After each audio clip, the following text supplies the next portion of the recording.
That's Hall of Famer Gary Dickinson. Gary. He struggled in his practice balls, did. Going very straight, much the same as John Handiger, maybe even straighter than the handyman. One more speed.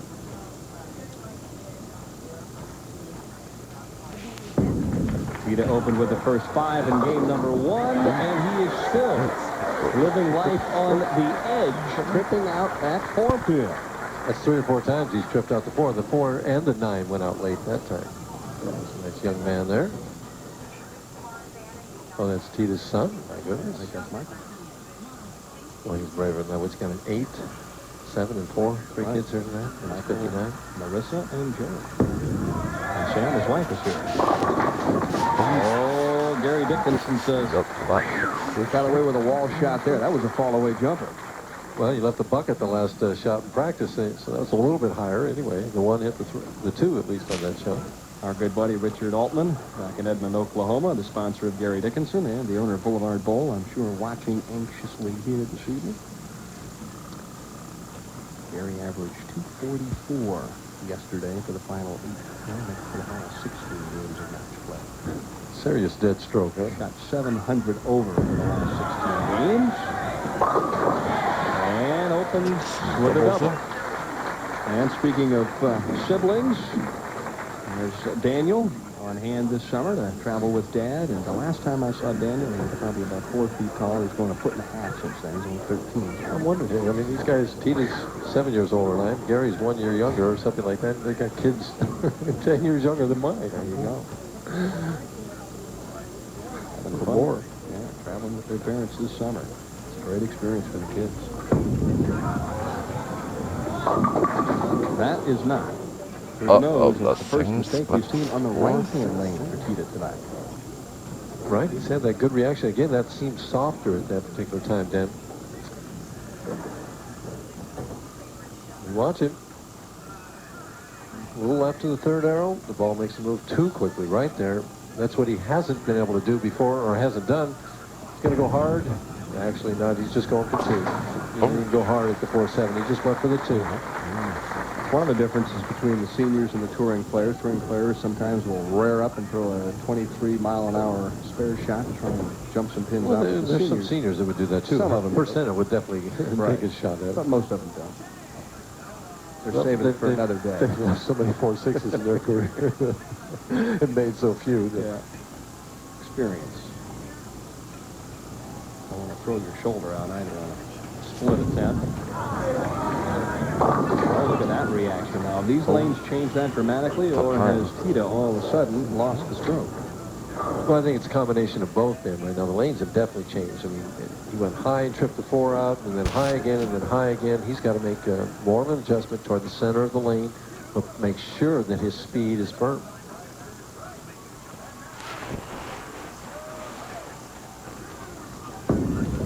Trouble. Ooh, came back and got it. All right. Good shot for Teata. And among the celebrities on hand, the Grump.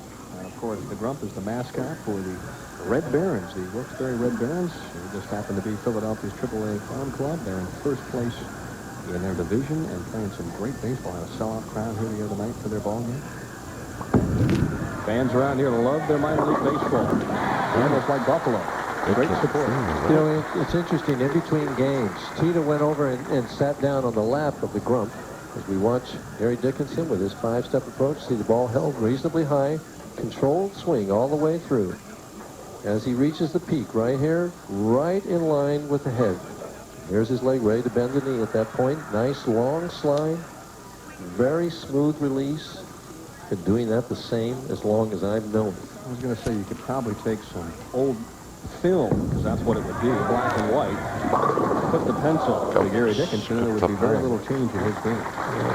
To finish my point, though, Teata went over in between games and sat down on the lap of the Grump, you know, was kidding around with the Grump. And I'm just wondering if that affected his concentration a little bit. You know, sometimes it's hard to turn it on and turn it off, you know, like a faucet. Playing to the crowd, playing to the Grump. Yeah, maybe he was looking for free tickets to the ball game tomorrow night. No, I don't think so. I think he's looking to win this next match, but he's got his hands full right now. Steve Dickinson, 6'4". Everybody's in the 180s. Well, why are you upset about that? I'm not. I'm in the 180s. I'm not upset. The high end of that. Yeah, high end.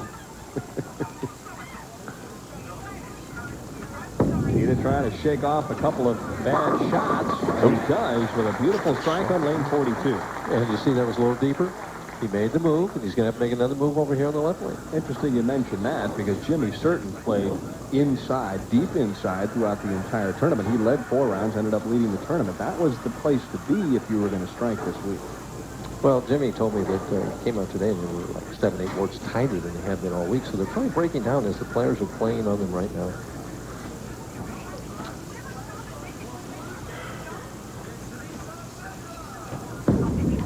To get back to within 21. Wow, that made the snap move again, and he got that 4-pin again. Teata takes a quick look at the approach. All right, he's made the adjustment mentally. He must do something on that left-hand lane. Well, he probably moved. He's wondering, I got to go another forward. I'm afraid to go. I don't want to be late, but he'll be standing in the audience here in 5 or 10 minutes.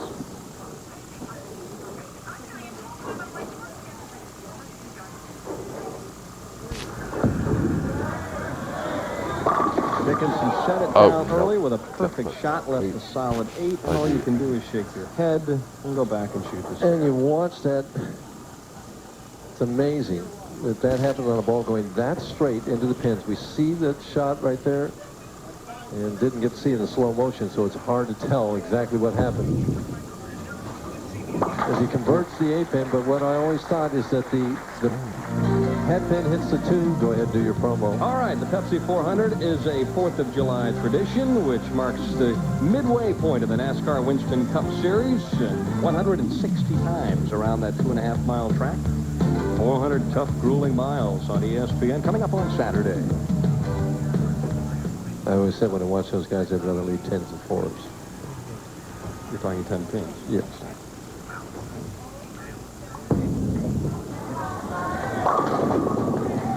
Well, a 4, an 8, and a 10.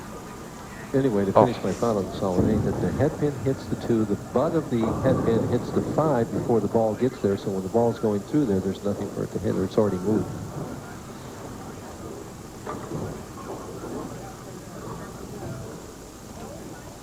I think you should get something for a solid 8.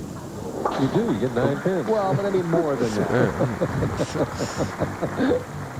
Something. I'm going to start politicking for that. I'm starting right now here this evening.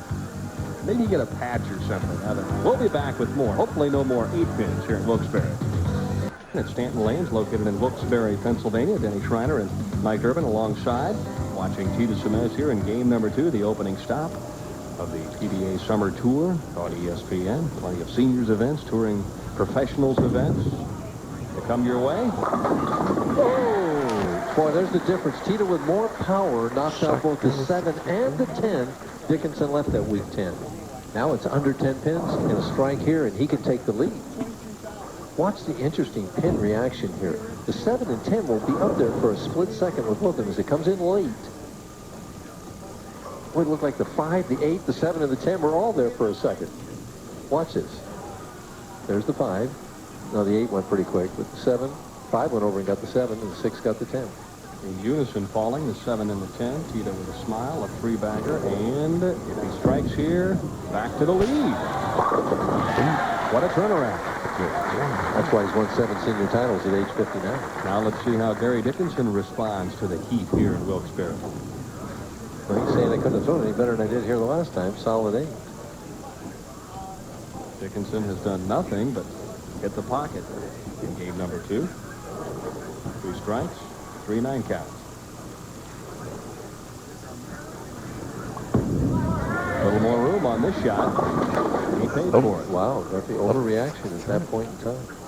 See, another thought that might be going through his mind is the condition is slightly different today. He averaged 261 on this pair using another ball. Now he comes out here thinking, oh boy, I can kill this pair, but he has to change balls. It's not quite the same shot. Condition, no matter how they try and put it down, changes from day to day, especially on the national tour. It certainly does. And we see the speed slower. See, he swung it, he hit the dry, and when it's hooking, it goes slower. Swung it out, well, there's not a whole lot.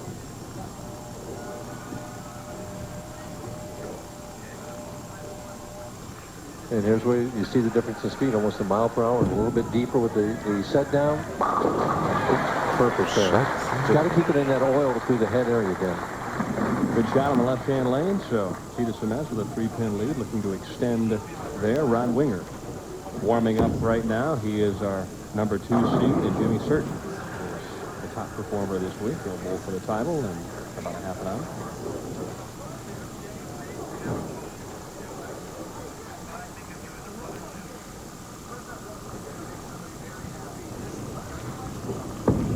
Looking for his 5th consecutive strike. Oh, he's come charging back. Well, see, all the great pros have the ability that once they get lined in, they can take it out the sheet. And that's what Teata is doing at this point in time.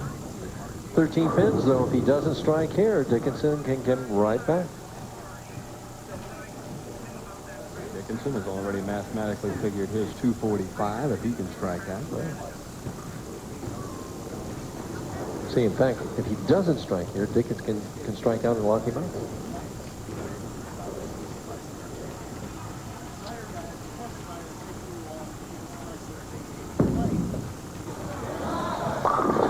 Teata really has moved deep on that left-hand lane.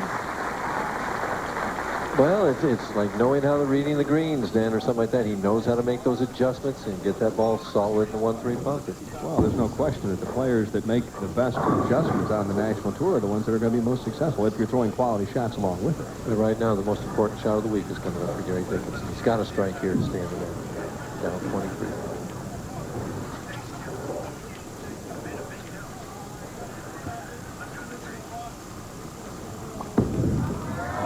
Got it inside.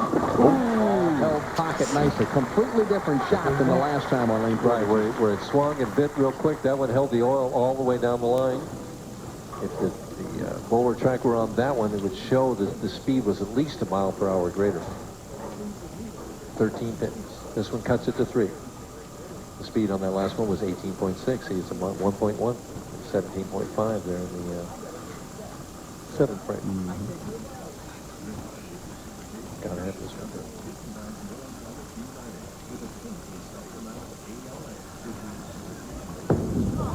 Very smooth. Oh, somebody else trips the 4 and the 9 out of there. Teata, not even a flinch. He is probably already at this point in time setting himself up mentally for Dickinson striking out, telling himself what he's going to have to do to win the match. Absolutely. And again, I thought this was just almost too smooth a stroke. The ball bites, goes high, the 2 goes to the board, and the 4 and the 9 are down. It'll be interesting to see if he's thinking in his mind a little more speed on this shot. See, 17.9. He's varying that speed, the mile per hour, just by how much he swings the ball. This one to apply the pressure. Gary, no, right hit. So Gary Dickinson using the entire pocket here in the 10th frame to give Teata the wake-up call. And watch this one, how quick it goes down off his hand. The one before went at least 12 inches further out on the lane. This one kind of fell off his hand, but rolled all the way. The accuracy was there. He thinks he's got a chance. Right away, he's moving. One more for a beautiful game of 245. And so Gary Dickinson finishes with 5 straight, Mike Durbin, to give Teata Semiz something to think about. Oh, absolutely. Teata must strike this first ball and get 8 spare. Get 8 and a spare to win the match. Got to have this.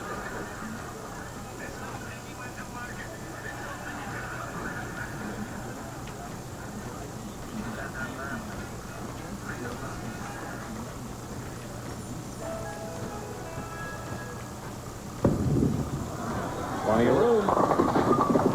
Nope. And Not just good. a little too much. So Gary Dickinson digging in and finishing strong with a 5-bagger will advance into the semifinal game.